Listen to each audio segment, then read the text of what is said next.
So, well, community give us shape through connection and identity, or is the other way around? Maybe it's something more, and that is why the word fandom exists. Definitely, when we were preparing for this, I didn't expect that we would find academic papers of 1,000 pages written by like PhDs.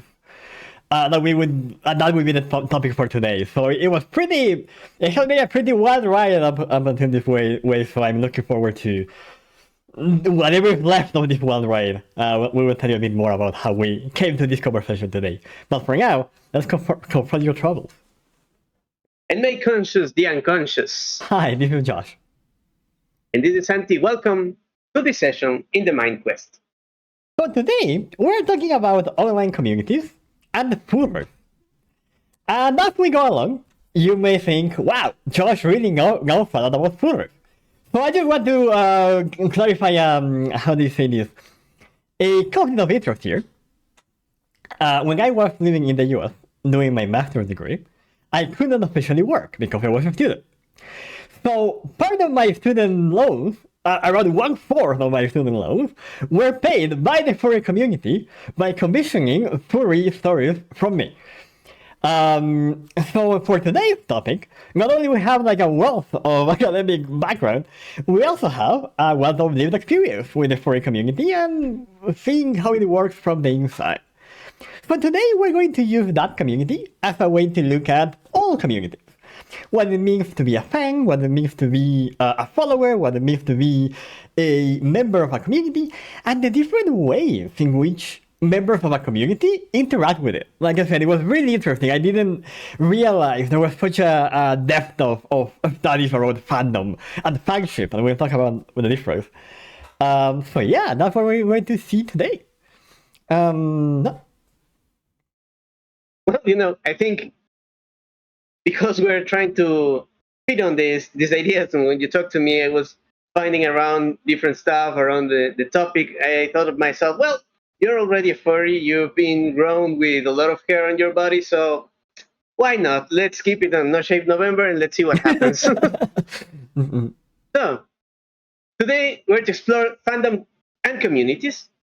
And to be honest, I didn't expect, as you said, to find this much information during this exploration. Just on a random thought, according to Allison studies from 2020, 41% of Japanese otaku experience identity-based escapism as self-preservation, not pathology. Like, what?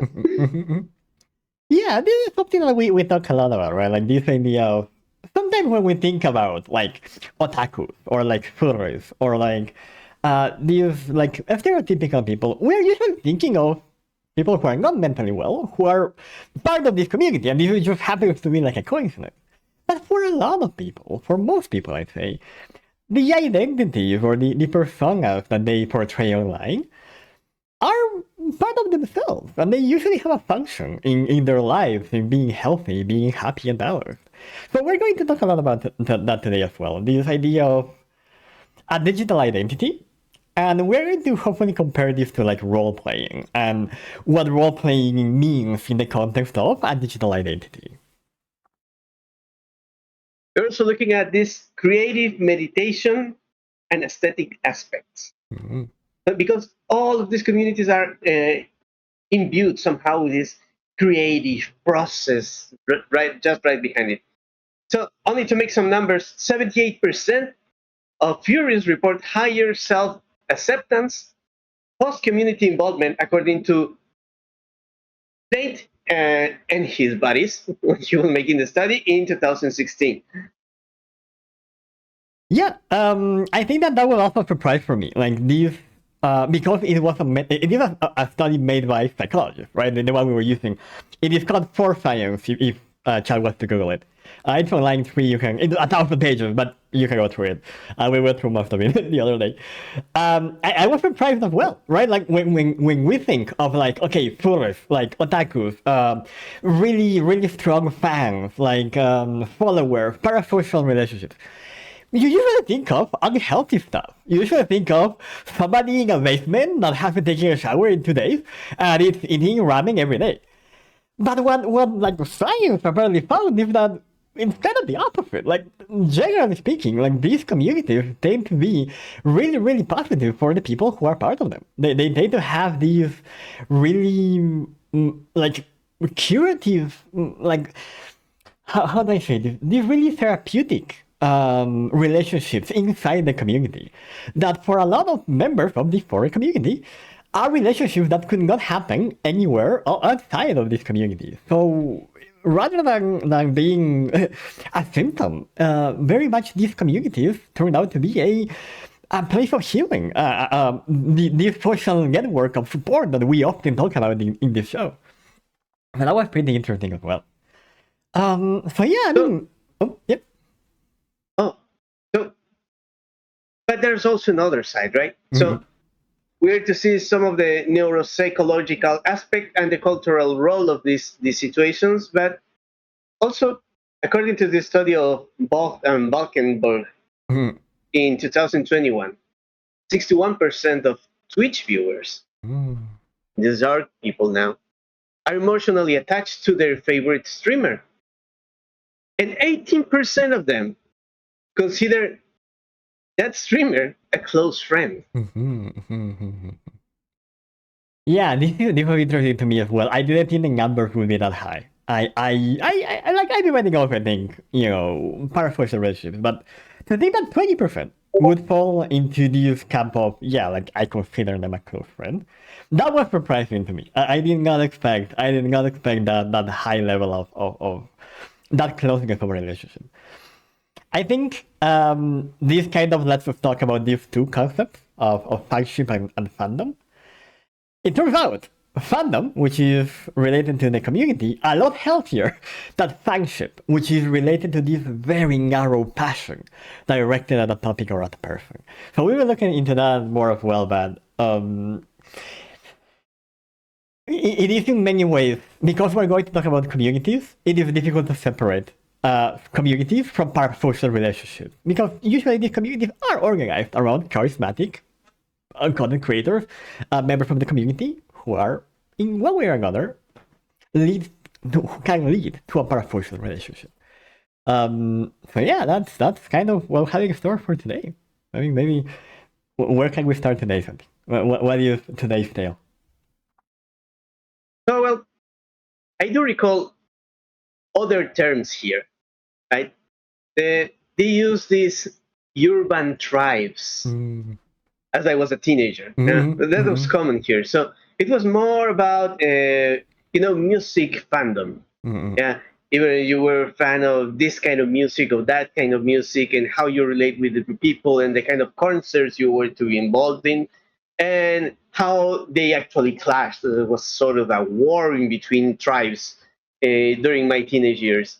Um, but it's a more complex situation. That was like a childish game at the time. Depending on where you were living, it was worse or softer. But no more than more like posting something about your music taste. mm-hmm, Uh, these things get a lot to do with this post-human view of reality. mm-hmm, Mm, and I know not if I'm to be scared when they talk about imagining and re-symbolizing or redefining, mm-hmm, deconstructing, because I know the cultural artistic aspect mm-hmm, of these words, mm-hmm, what they tend to mean, and how they end up sometimes destroying marvelous artworks mm-hmm, in pro of this discourse that is behind. mm-hmm, Yeah, and so I wonder if this speech managed to do these two artworks that are just objects, nonsense. What happens to people mm-hmm, when they are exposed to this kind of situation, when they are re-signified, re-symbolized, deconstructed? mm-hmm, mm-hmm. I think you are pointing at something that is when we started looking at people only through this lens, we turn people into objects. So now we're talking about if A happens, B happens. If because A happened, they were B. As we go along, we have to remember that we were talking about people, right? And I think in many ways, when we started, before we did the research, everything, was that place where we had this idea of furries as an object, of parasocial relationships as an object. And kind of going through this process was, in many ways, humanizing. Oh, okay, so furries, okay, they're just like people like everybody else, right? Like, the reason art is so important is because, obviously, there are no anthropomorphic animals in the real world, so all of them have to be created by artists, right? So there is this, from the beginning, this connection to art. And obviously, I think this idea of having different roles or playing different roles, kind of, we can maybe get into the role playing there. Also has these two dimensions, right? We normally think of these just as in the context of games, right? I am sit on the table, I assume a role for the game, and then I leave. But like, kind of the idea here is that when you are part of a community, you have a role in that community, whatever that is. And in many ways, that is what determines whether this community is going to be helpful or hindering for you. I don't know or rather, maybe we can make that connection. When you think about communities in your life, and you think about these tribes of your youth as communities, what would you say their role was for you?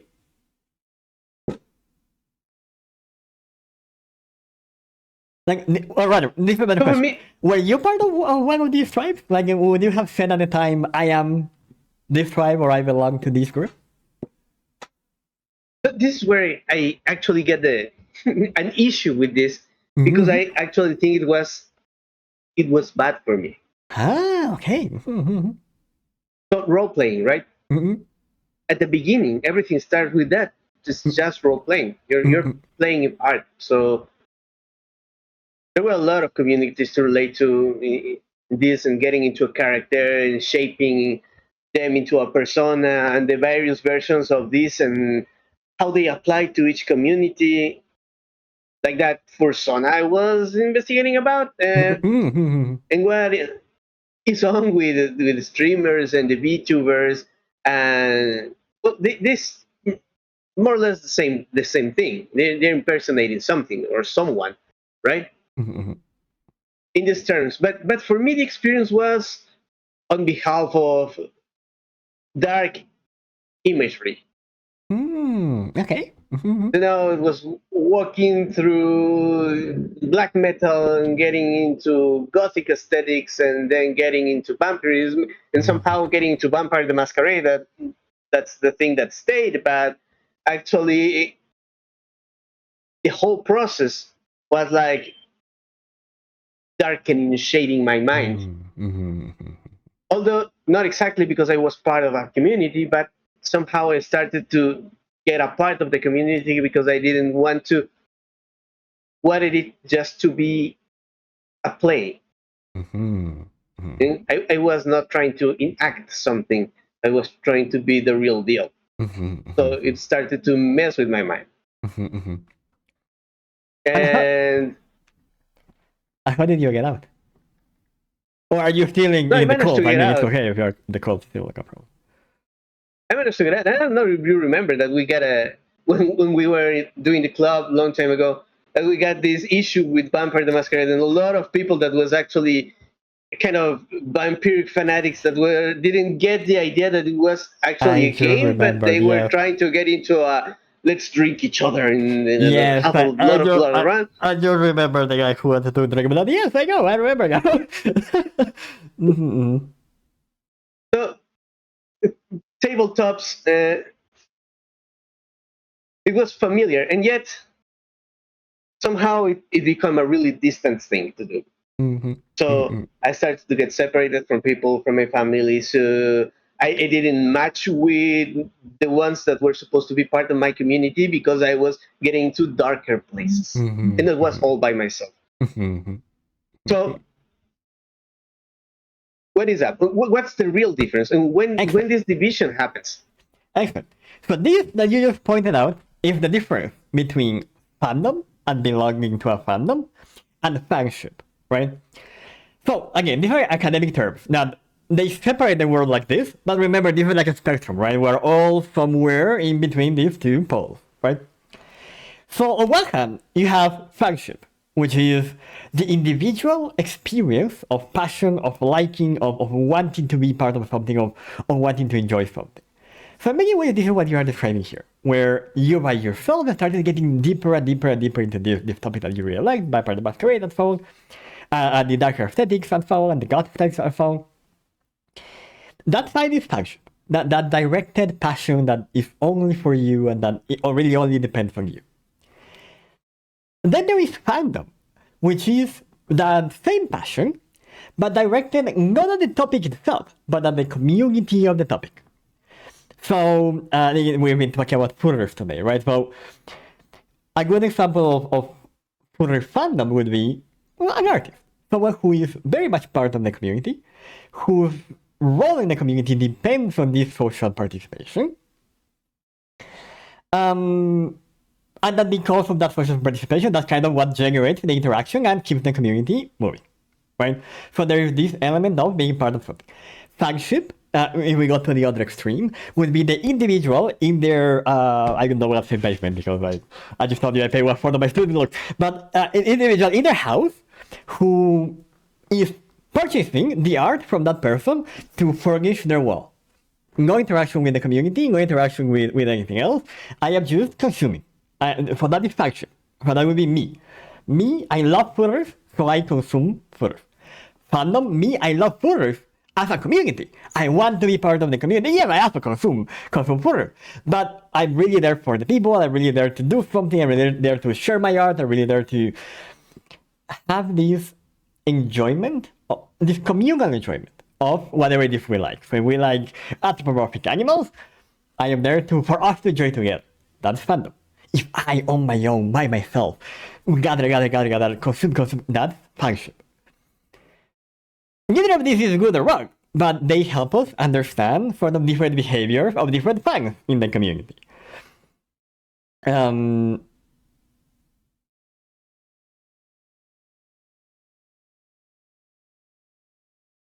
of it we choose, right? Some of it we decide how we want to present ourselves online. Some of it also just happens. Because there is, we talked about this a couple of episodes ago. We have a need for attention.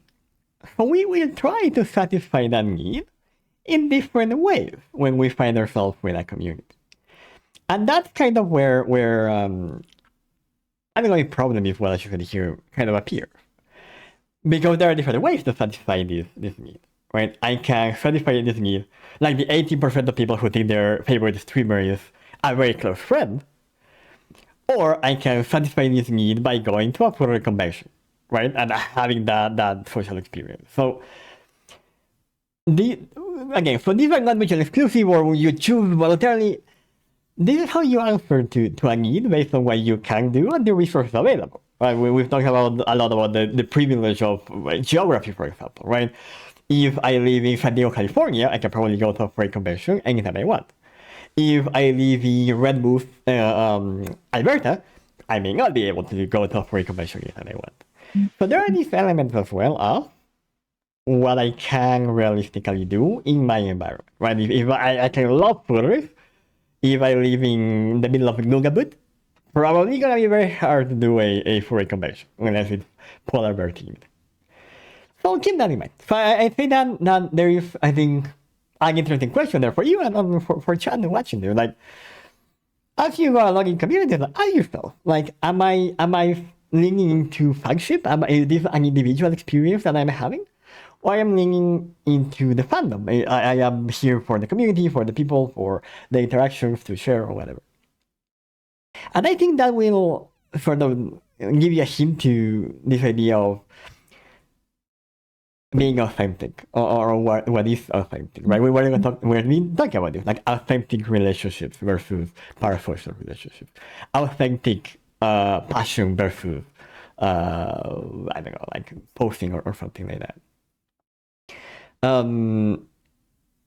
I don't know if this makes sense to what you were saying earlier. No, it makes. But the thing is, I'm kind of confusing where this like shroud in between reality and imagination is actually sometimes too thin. Mm, It might be especially mm, complex for artists. I mm, mean, mm, because special visual artists, because we're used to work alone. mm, mm, So as you are working alone, most of your discoveries, you're finding out your imaginary in general mm, works by yourself. mm, So actually, it doesn't feel that weird to be not into the fandom mm, mm, while being with the fandom. I mm. don't know if you get what I mean. So Yep, yep. you can go maybe to a concert or maybe to a convention of any kind, and you can be there. But the only thing that you're doing is actually or consuming or just watching, like from behind, not really getting involved with the people, not really participating in any of the activities that are there, but like being a distant observer of like the mere mortals that are around you, and you're trying to keep up on being this godlike impersonification of yourself. Mhm, So what I mean by these dark places, that I know that I began all this discovery with just a game idea, mhm, but little by little, my friends came from being a community of about 20 people to limit it to 3 people, who I start to call my coterie. mhm, mhm, And all of a sudden, I was performing dark rituals from different books, uh, pretending to be something else. mhm, It was all my own creation, all my own readings, and all my own findings, and I was actually causing damage to my body at some points. I wasn't mhm, able to sleep well anymore because I was provoking in my mind terrors that weren't there mhm, due to the things that I was reading and trying to believe. So I was mhm, making real stuff that were unreal, mhm, putting things that are inside my subconscious. I don't know, taking it out and making it real for me. So terrors start to appear, start to see stuff that weren't there, and all of a sudden I was out of everywhere, and all due to a creative aesthetic process. So I started to call my dark persona with a name, and I started creating art for that dark persona. So I was portraying myself, for example, near to that dark persona, maybe in the back, maybe in the front. So mhm, revealing different ideas of the personality of this creature. Sometimes there were 3 or 4 people around, and all there were me. mhm. But it was part of this like art discovery into the darkness. At some point, some of these aesthetic values stay with me. So I actually create a lot of dark stuff.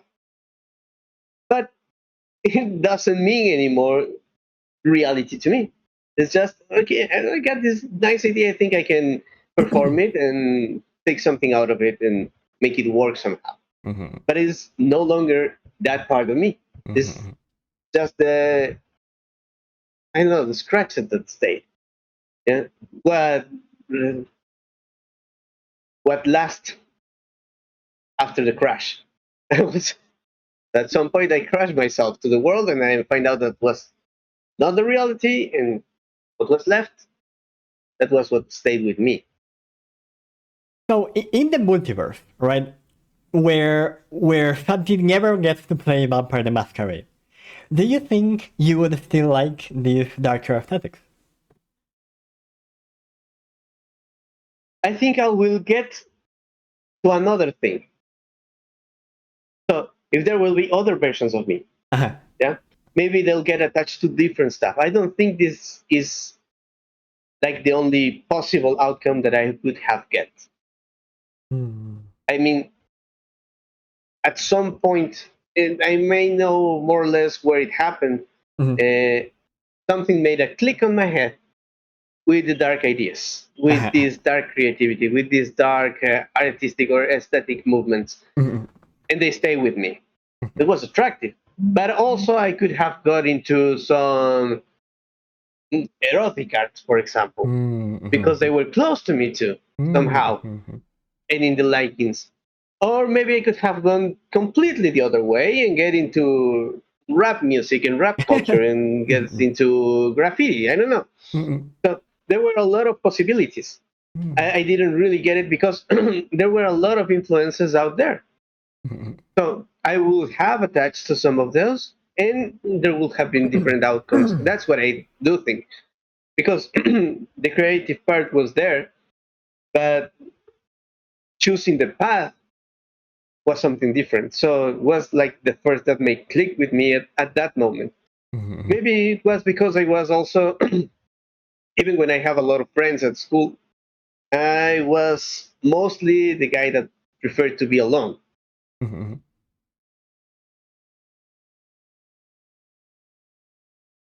But I think that was the way. But that makes me think on, are these like cultural elements, right? That are actually making us serve some purpose. It is either attached, I think, to something in our neuro or our psychological fields. Because you must have some preference that come from somewhere. And I'm not sure completely if I would have chosen the other path. I mean, given the chance and being exposed to both, rap and the other one, I still prefer the dark one. So, case is culture is fragile, and yet a plastic element, at least for us, So it's easy to see people getting offended to others for appropriating cultural elements, while at the same time, in a different context, it is completely valid. And most of the time, the offended ones do not even belong to that said culture. So communities and fandom could take any shape or any aesthetic field.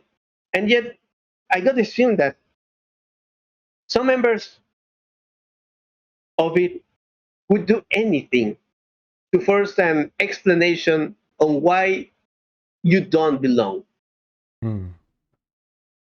Reminds me again of those first time in role playing games and in organizing stuff that people were confusing stuff, or maybe these sick fanatics that we got on D&D. You may remember them. I do, I do. Yeah, this was another kind of uh, weird experience because you have to deal with someone that is so deep into this culture that actually managed to separate the process that you were trying to create inside the community, but they end up dividing it. It happens with music fans, especially with metal music.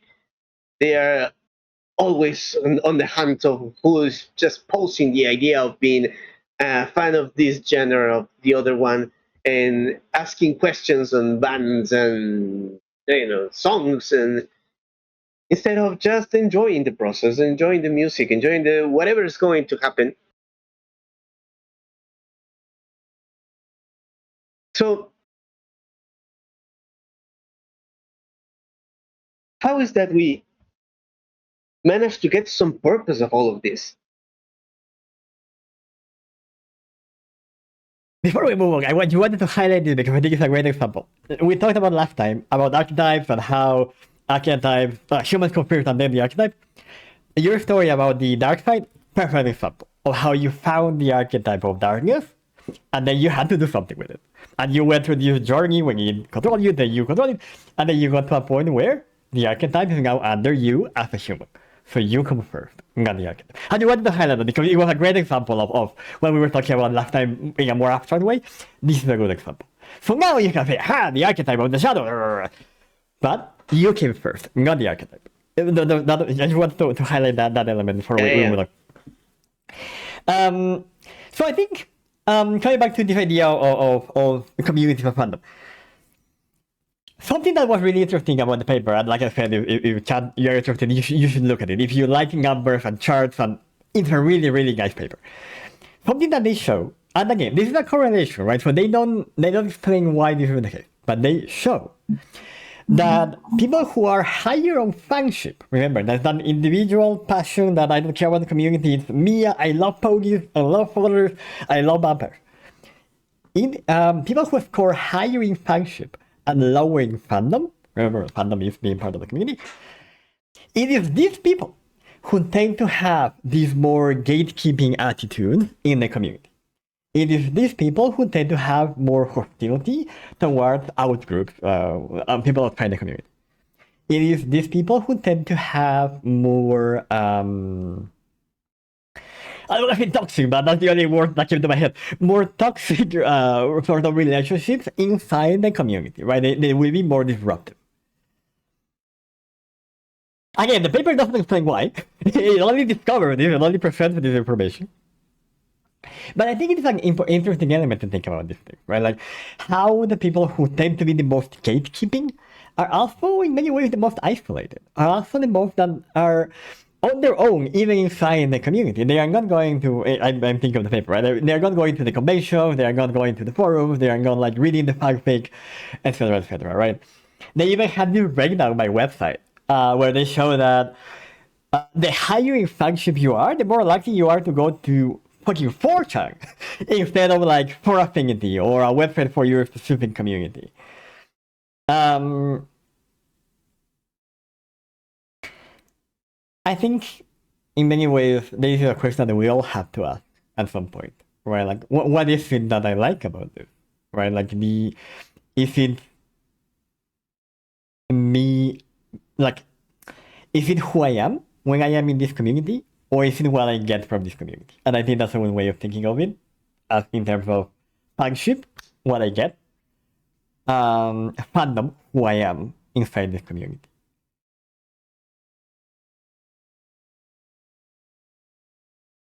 I think that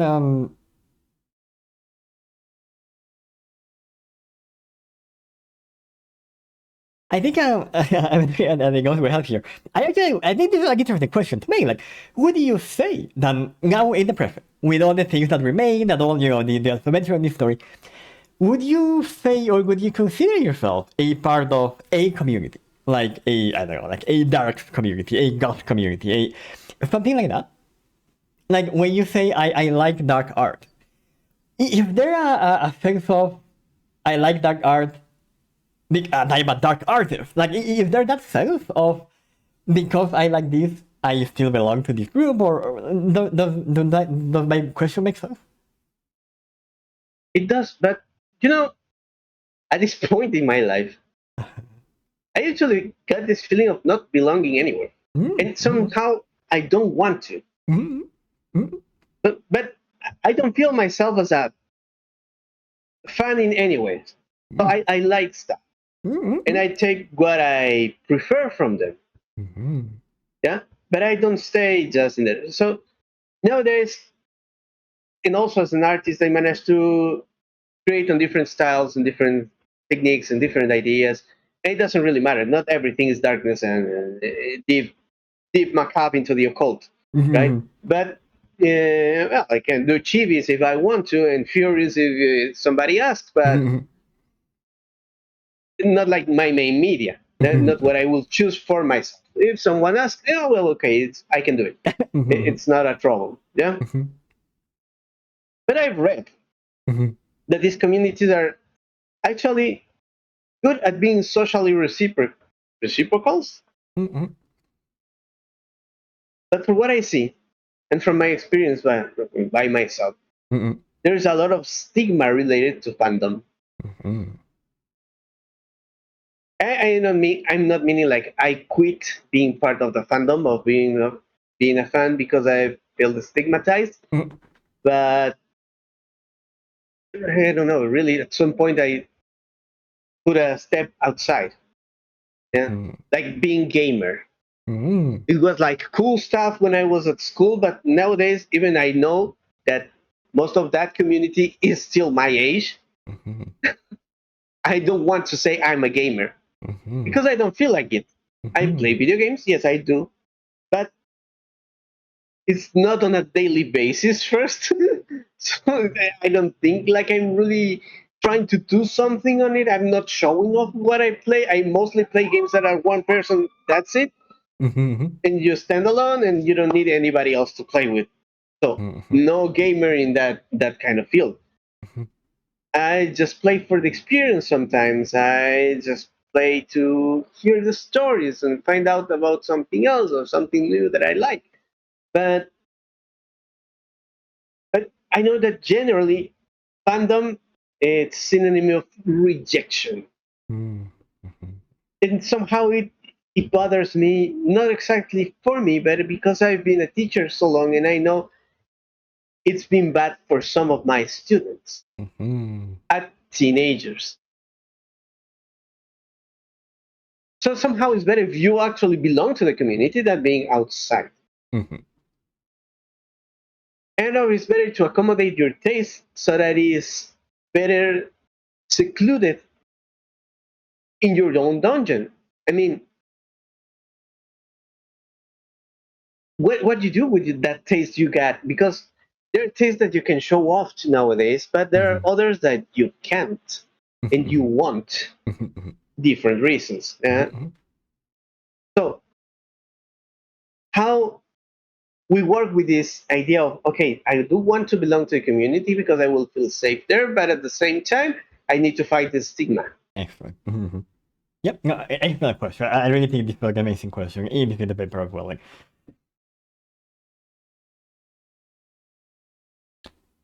right. Because again, like kind of going back to sort of the fandom we're using as an example, right? Like, I don't think I have met a real human being, like in the real world, who has ever said to my face, "Hey, I'm a fooler." I don't think I have, right? I think it's important to keep that in mind and while it is true that today we have talked a lot about inclusivity and belonging to a group and like all of these nice ideas, yes. But again, something I say this over every time I say this, like it's important to remember there is an element of privilege here. Not everybody is in an environment where they can just come out and say I'm a furry and be fine. Because as you are well pointing out, in a lot of places there is a lot of stigma. Not only about furry, like you said very well, like gamers are seen as a stigma. Content creators are seen with stigma. Women are seen with stigma. Like there are a lot of stigma, right? And when a lot of talk about these communities is about inclusivity and how you can belong if you want to, it is also important to mention that there is also an element of restriction to this community. They are communities. They are groups of people. There is like outgroup, right? And something that this paper kind of highlights that I would like to bring up as well is this is not a malicious thing. This is something that we do as people. There is this great red experiment they put in the paper where they just bring in random people, they assign them to a random team, and then they ask them to distribute money that is fictional. They have no stake in the game. They still prefer their random team. Even if they have never met anybody, if nothing of this mattered to them, they still gave preference to their randomly assigned team. So this is a characteristic of humanity. We all tend to favor our group, whatever that group is.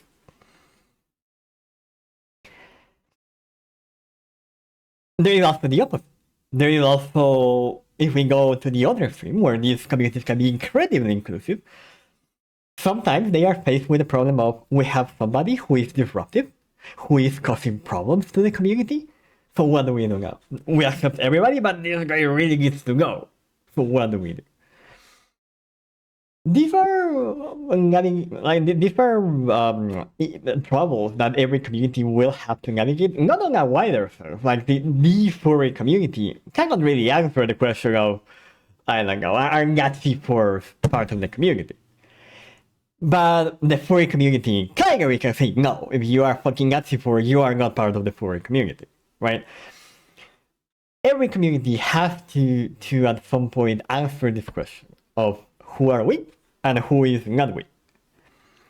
The problem is where, like we said earlier with the archetypes, where it is this group identity that defines me instead of me choosing and defining this group identity. So, like, we want to work for the Healer Guild. I would hope that what you want does change the way the Healer Guild operates. But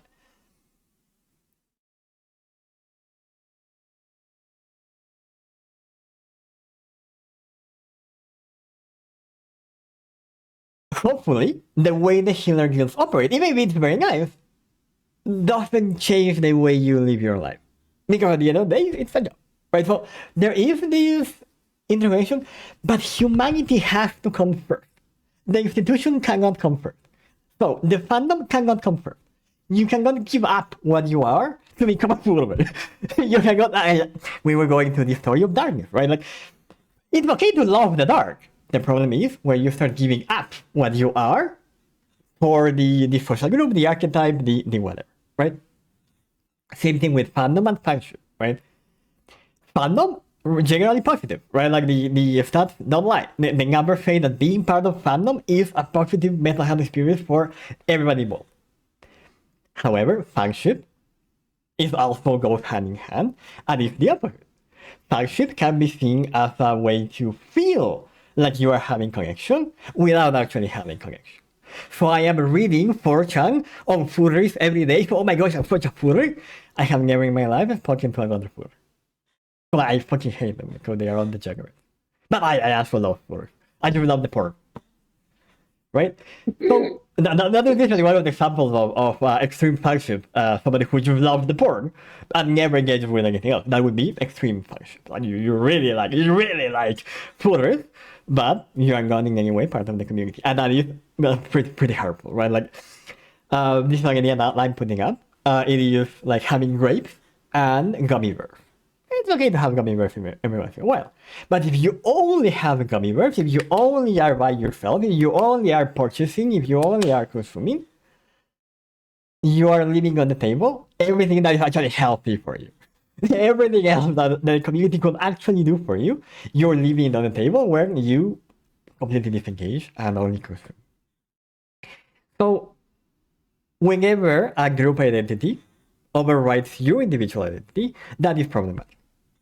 Because you are the one that matters. You are the one that knows what's good for you. So that's why you should be the one that makes that call, not the group.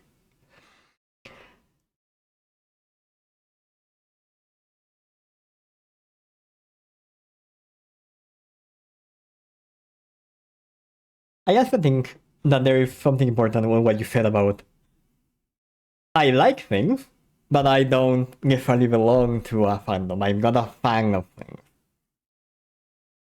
Very important. That is also perfectly fine. Sometimes this is also stigmatized as, oh, okay, so you have commitment issues, or you don't care about anything. You don't have like artistic soul. Yeah, right. Okay. Communities have a function in your life. Some people need greater social contact, greater community participation. Some people need less community contact, less community participation. Some people are naturally more passionate about the things they like and go both deep. Some people are not driven by passion. That doesn't mean they don't like it as much. They are just not overtaken by that passion. They remain in control. There is no right way to do it.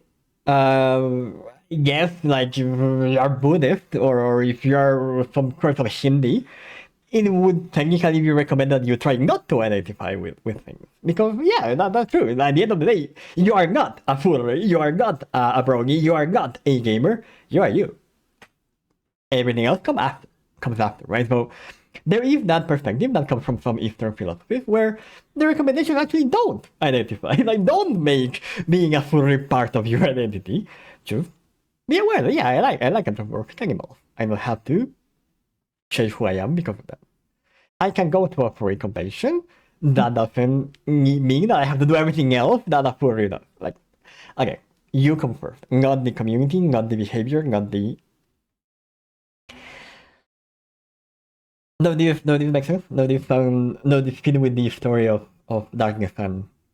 I think this is a good question. Like, so now, after 10, 20 years, where would you say this like enjoyment of dark art fits in your life? What place would you say you have given to it after all this journey of self-discovery and what the good things and the bad things and all that? Well, that's actually something I really don't know how to answer. Good, good. Because That is it's a good question. it's like lasagna. Okay. I'll I say know I have for lunch today. Yeah. I Okay. just like it. Don't know why. Yeah. The taste is good. The taste is good. Yeah. The, the views are good. I like how it looks. I like to make it. So I like to make lasagna too. But I don't really get a reason for that. It's just inside my taste. So yeah, of course I can draw you a furry, Mm-hmm. and I can also make you a dark, diseased, destroyed furry because I do will think that it looks better. Mm-hmm.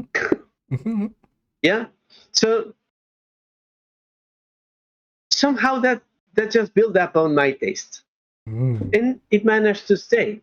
Mm-hmm. Now I no longer try to creep on myself and destroy my own body for no reason, but Mm-hmm. some magic ideas are still living inside so that I can use them on a logical basis. So Mm-hmm. I no longer care for rituals that will require my blood so that I can be protected from the old ones, Mm-hmm. but I do like designing symbols and Mm-hmm. signs and sigils and stuff like that because I get this feeling that I love how they look once Mm-hmm. they are perfected, right? Mm-hmm.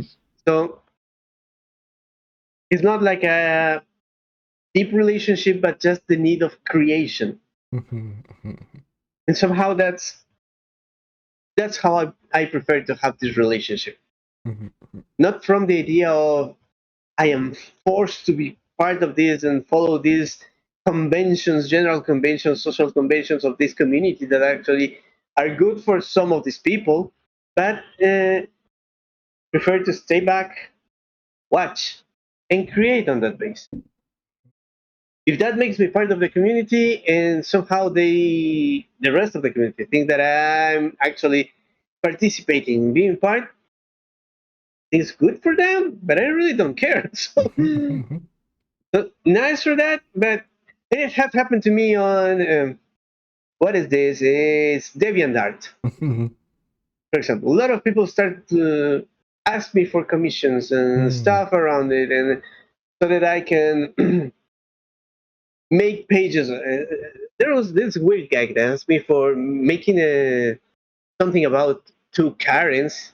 He wrote fighting each other on a driveway or something like that because she liked it how I represented the different aspects of the facial expressions. Okay. And she was offering me about something about $2 per drawing, so I didn't answer that. But the thing is, there are chances and opportunities on everything that you're trying to figure out. So in that matter, and knowing all this, and I thank you really for letting me this out because this is something that I think I've been saving for a really, really long time. It's part of my last college years, secondary years in high school, and maybe some of the first years at college and university. So let's put it simple for all of us and for all those that are listening to us. I know we've been said this a lot of times, but what is the difference between being in fandom and being in fanship? Perfect, perfect. Yes. Okay. So fandom means being part of the community. It relates to interacting with the other people in the community, creating things for the community, um, being able to say like, yes, I personally like enjoy this thing. Curiously, I would say that sounds more similar to what you just described, to what we normally think of when we think of a fan. And I think the reason is that the way you just talked about the things you like, there is an honesty to that. Because yeah, in many ways, the real reason why you like something is because I like it. That is the real reason. So in many ways, having like that real enjoyment, being able to say, yes, I just happen to enjoy anthropomorphic animals. I just happen to enjoy dark art. I just happen to enjoy ponies. And this is just like something I am. That is sort of at the basis of belonging to any community, right? Like in the paper about furries, right? Like the question was, well, who is a furry? And after 300 pages, the answer was, well, nobody can tell you that you are a furry, but if you decide that you like anthropomorphic animals a lot, that's it. That is the only qualifier, right? Like that makes it work. And then there is this interaction with the community, which is sort of separated into fandom and fanship, again, academic separation. A higher fandom score, like I said before, is a higher level of interaction with the community. So I am creating art. Again, I'm not necessarily making art for them, but they are liking my art. Okay, so I am part of the community. Like they are interacting with me. I am having that connection, right? Versus fanship, which is the isolation while still being part of the community. So okay, I'm still a furry, but I am not posting anything. I am not liking anything. I am only buying, for example, right? I am buying pelushes. I am buying commissions. I am buying whatever for myself and hoarding and keeping it in my room, right? Like this is kind of the other side, the other extreme, where I am still a furry, like I'm still anthropomorphic animals a lot, but my interaction with the community is centered on myself and simply myself as part of the community. So, okay, so I want to have more furry things because I'm a furry. Versus, yeah, I just like making furry things. Maybe that makes me a furry, maybe that doesn't, but a lot of people seem to enjoy it, and if they think I'm a furry, well, that's on them. Like, that's not really a problem for me. So that's the difference. Fandom, social, fanship, individual characteristic. Fandom, a lot healthier, a much better predictor of positive meta-hand outcomes. Fanship, a lot negative, a lot better, but a really good predictor of negative meta-hand outcomes. Again, the paper doesn't really go into which comes first, into is it because I am already like feeling bad or having mental health issues that I tend more towards fanship? Or is it because I am more in fanship that I have more unhealthy behavior? Like the paper doesn't answer that question, but it's an interesting thing to think about, right? Like what comes first? Though is it the fanship or my mental unwellness? So I didn't give me mental well. But that's different. Fanship and fandom. Okay, now I'm confused because I think although I like mind flayers and werewolves, Uh-huh. maybe I'm a furry. That's actually something I was thinking before today's paper. Like, how do you define like a furry thing, right? Because okay, we're talking about people, right? Okay, but what about things? So is Bugs Bunny a furry media? And that's what you got on the paper, right? There you go.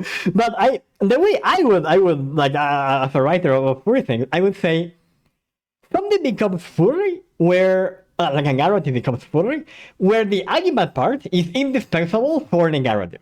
So I would say Bugs Bunny not furry because Bugs could be anything and it would still work. But Fruitopia, that wouldn't work if everybody was a human. It wouldn't make sense to have carnivores and herbivores if everybody is just a regular human. It wouldn't make sense to have like this feral transformation if everybody is just a human. So I would say Fruitopia, yes, furry, because the furriness is an indispensable part of this story. I would say even vampires are kind of furry in their own lives. They are kind of animalistic. And the animalistic side is a core element of the narrative. So I would say, even if vampires don't look furry, they might very well be furry narratives because of the way they are constructed. And that's it. That is me. That wasn't on the paper. Like Egyptian mythology. Yeah. That's another good example Right? of yeah. This is something that the guy said. It was like, yeah, like we think about anthropomorphic animals as furries today, but Zeus was turning into a swan to fuck a woman 2,000 years ago. That is a furry story, in which we didn't call it that. Right, like Zeus loved turning himself into animals, or his partners into animals. Yeah. Bulls, swans, etc., etc. Every like, animal around. exactly. So, again, something important looking, but at the core of furry is our contact with animals. Like, humanity has always liked the animals in one way or another. And this is very much an expression of that. So let's see this second question that the internet gave us is being a fan psychologically healthy? Great question. So, this was one of the questions that was on the paper that by 4-5. The answer generally seems to be, it depends a lot on the kind of fan you are. If being a fan for you is centered around consumption, around identity, around these tribal dynamics of me versus them, that is not very healthy. That is harmful for you, it's harmful for the community. It puts you in a vulnerable position because you are now depending on a group that is obviously hostile. So that is not very healthy. The other side is where you discover, for example, that there is a community of people that also enjoy anthropomorphic animals. And this happens to be something that you enjoy a lot, and you become part of this community, and you start sharing part of this community. They become something that is part of your life now. This kind of fandom is the opposite. It also seems to be a good predictor of good mental health outcomes. This seems to be a good predictor of feelings of belongingness, feelings of purpose, of less anxiety, of better social interaction outcomes. And kind of the idea that this guy is sort of, again, not conclusively, but sort of presented was that having the safe space lets you practice. So it's easier for you to become better at talking if you are talking with somebody that likes furries as well, than to become better at talking if you are at school, right? So there is that element of like a fandom that is approached, let's say, or that is healthy in itself. Good thing, absolutely. I think you said at the beginning, like 80% of people report better health outcomes. Versus, however, that is because of the community environment of belonging something, of having purpose. Just being a fan of something is not in itself a predictor of better. You can be a very toxic fan that hurts yourself a lot in the process of being a fan. If I am a really big fan of Iron Mouse, but I don't have money, and I keep giving her subs every time I watch, that is a really, really big fan. I am hurting myself because I am giving money that I don't have. So, yeah. So being a fandom, not necessarily a predictor, is about how you are a fan and what that being a fan means to you. Okay. Oh, and the thing we This said one earlier. will hit a lot of hearts. Sorry. And what we said earlier, what is always problematic is where group identity overrides your individual identity. That is always problematic because that is hard. Yeah. Yeah. Don't do it for belonging. Do it because you like it. Exactly. So, as I told you, this will hurt a lot of hearts, Okay. I think. Especially mine. You need to answer this. Why do people form strong emotional bonds with fictional characters or media figures? Why I still like Ray and Amy? Good question. Yeah. This was one of the questions that I didn't think would be a question. Like, I thought that this happened to everybody. But then at some point I realized that no, like not everybody, like, watches an anime, watches a series, reads a book, and has this emotional bond.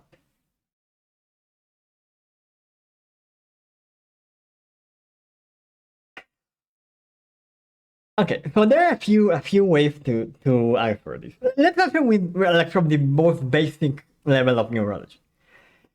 The distinction between real life and a book or a series or a movie in your brain is very, very flimsy. Like, there isn't a switch or a region in your brain that turns on when you are looking at something real and turns off when you are looking at something on TV.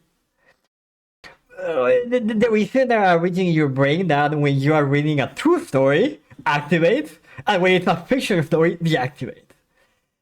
So what I mean by this is like your brain physically doesn't have a mechanism to distinguish reality from unreality.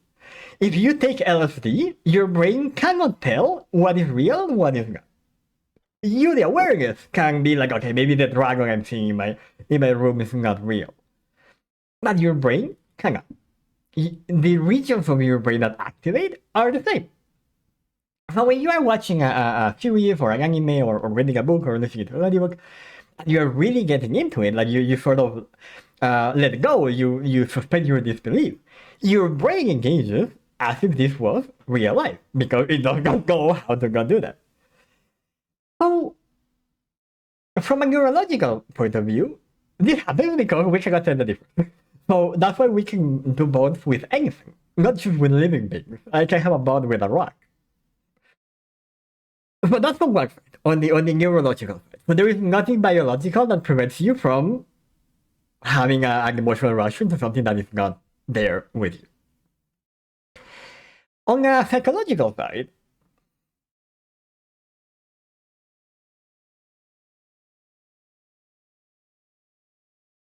whenever we like a character, whenever we find a story that we resonate with, it tends to be because there are things about ourselves that resonate of this story, of this character, of this archetype, right? We were talking about this the other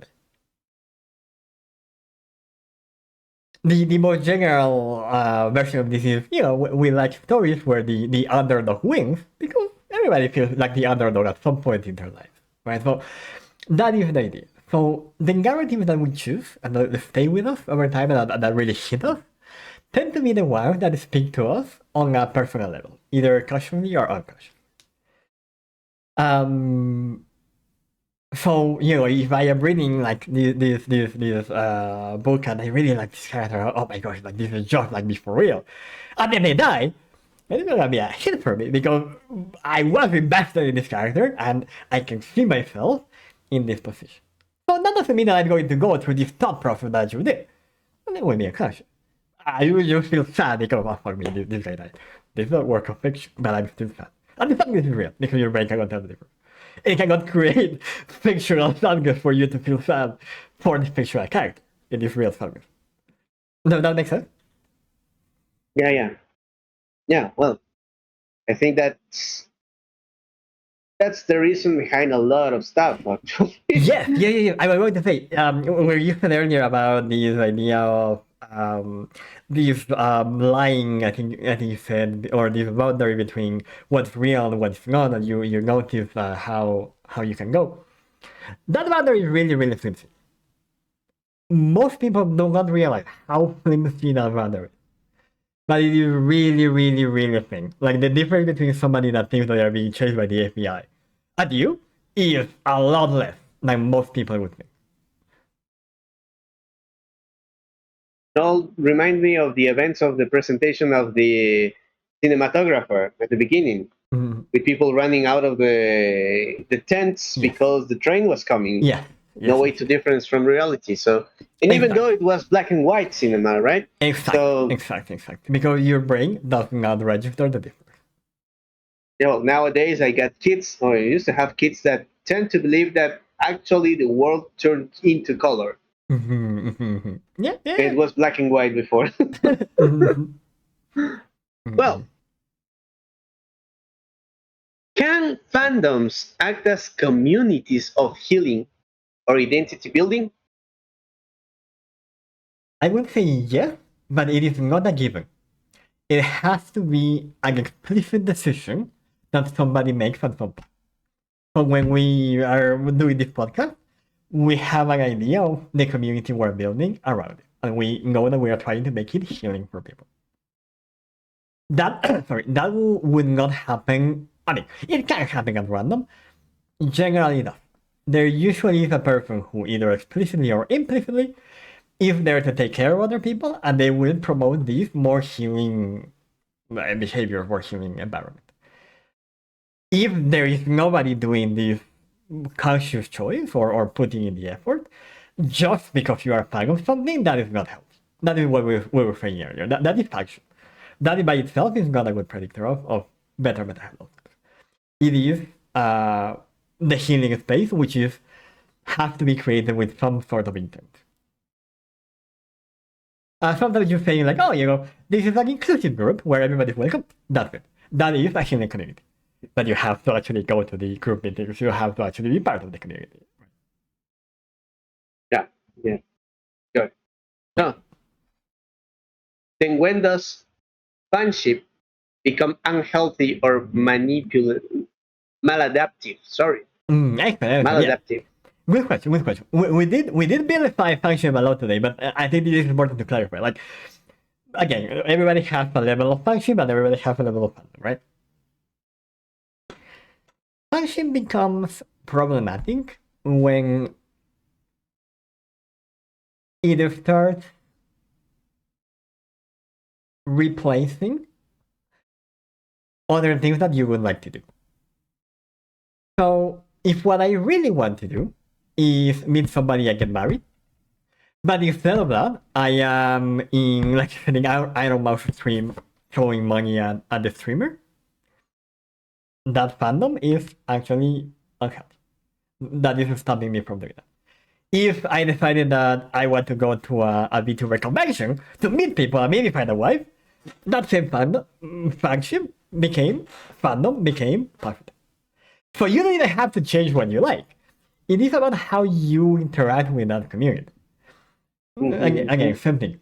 If all I do is get into, I don't know, another VTuber, into freelance live stream, and all I do is go there and give money, I never interact with the other hackers, I never interact with in the Discord, like, there's nothing else.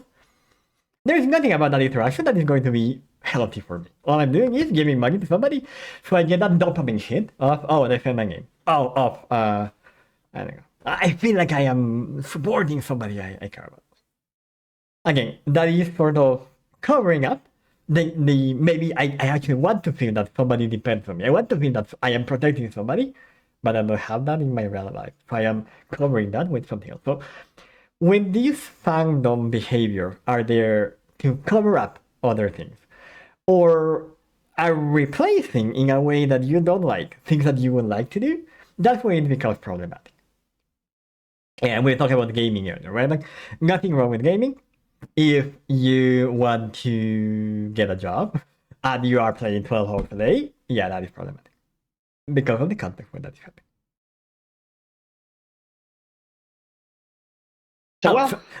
So another short, it becomes maladaptive. Passion becomes maladaptive where that passion is eclipsing other passion or other things you like or your own well-being. That's when it becomes problematic. Yeah, no way to do other things if you're letting it cover your whole life. Exactly. And that was for anything. Like, nothing should devour you in a way that you only live for that. The only thing you live for is yourself. Everything else should ideally add on to that rather than replace.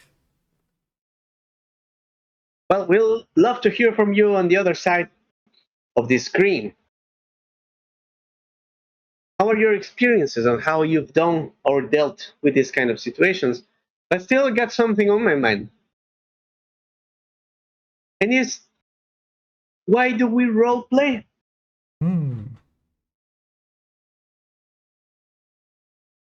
So, play is a fundamental aspect of not only of humanity, of a lot of mammals, I think. I don't know if it happens in other.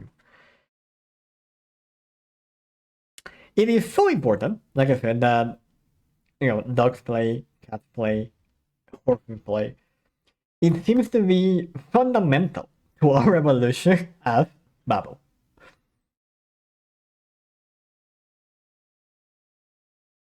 Exactly why in humans it is maintained. Again, when we are children, play is the main means of communication. So if I were giving therapy to a 5-year-old, we would be playing something. We wouldn't be having a conversation with it. Because their way of communicating is to play. But they will embody the story rather than telling me what they want. As we grow older, we retain this capacity, which at the end of the day, playing is symbolizing. So we retain this capacity. But for a lot of people, it becomes truncated. Because like you said earlier, there is a stigma, right? Like you cannot be too childish. So there's a truncation to your playfulness as a human. That is problematic. You should feel free to play, regardless of how much you want to play, and regardless what that play looks like to you as an adult. But right, like we were saying earlier, we play video games, we play role-playing games, so it's very obvious that is play. But I would say that somebody who is going to a hockey game and is pre-gaming outside the stadium, they are also playing with their friends outside. They are playing that they are drinking, I guess. Right? Like, I would argue that, I mean, this is actually really clear. Like, a lot of the time, when I am like doing stuff for the company, I feel how I'm using the skills I picked up playing video games. I can feel how my brain gets into that mode. Okay, let's look at the resources we have and where we want to go, and let's start building which is what I would do playing a video game. So, what is really lost is our ability to play freely. We as we grow older and become adults, we kind of have to veil this play in the dresses of productivity. So I'm not playing. I'm not playing. I am moving the company forward. Right? Like I am synergizing. I am business. I'm not playing. Right? But in many ways, that function is important. Like I have to imagine what the consequences of my actions are going to be. That is play. I am literally role playing. What if I do this? What will happen in my head? So playing never really goes away. What we do is we stop calling it playing. We sort of deconstruct the ability of play into its different skills, and we use those skills separately. But I would argue that that is a little bit unhealthy, because it is a lot of unnecessary effort that you're putting into. I would argue that being free to use your mind however you want, without the stigma of, we were talking earlier about like playing, or the stigma of I should do this, or I'm gonna do this, or the stigma of my age, this, and this. In that freedom, that is the freedom of play, of you be whatever you want to be, without this external telling you what you should be. So I think that's why role playing as something that people do remains, and I think in 2025 is becoming more and more popular. Because I think there is a movement towards being more accepting of yourself. And if you are more open with yourself, you are also more open to playing. And you can find games that you find enjoyable. I don't know if these are pretty. Yeah, we role play because we're human. It is part of being human. We role play because that is the way we interact with the world all the time. We role play because and this is a great book if your child was reading. It is called The Storytelling Animal. It is functional to our being human beings, being able to tell stories. And all of these are the elements of role play. All of these are the elements of play. So this is why we do it throughout our life. Like this is why you have a 90-year-old that will be in their deathbed and will still crack a joke. Because that is just part of who we are as humans.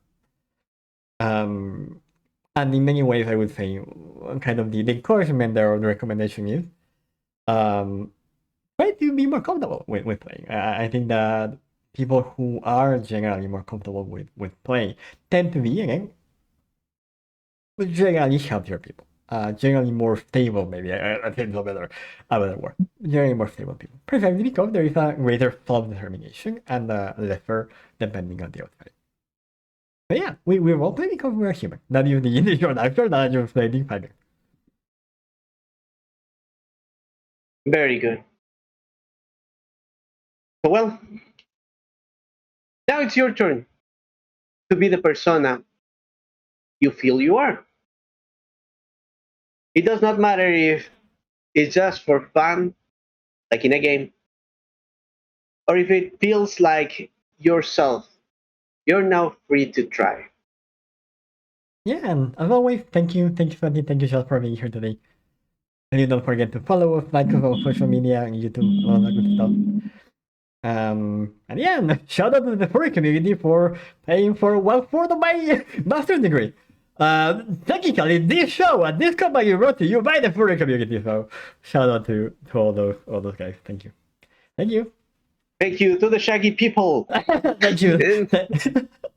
And until next And time. next time, take care.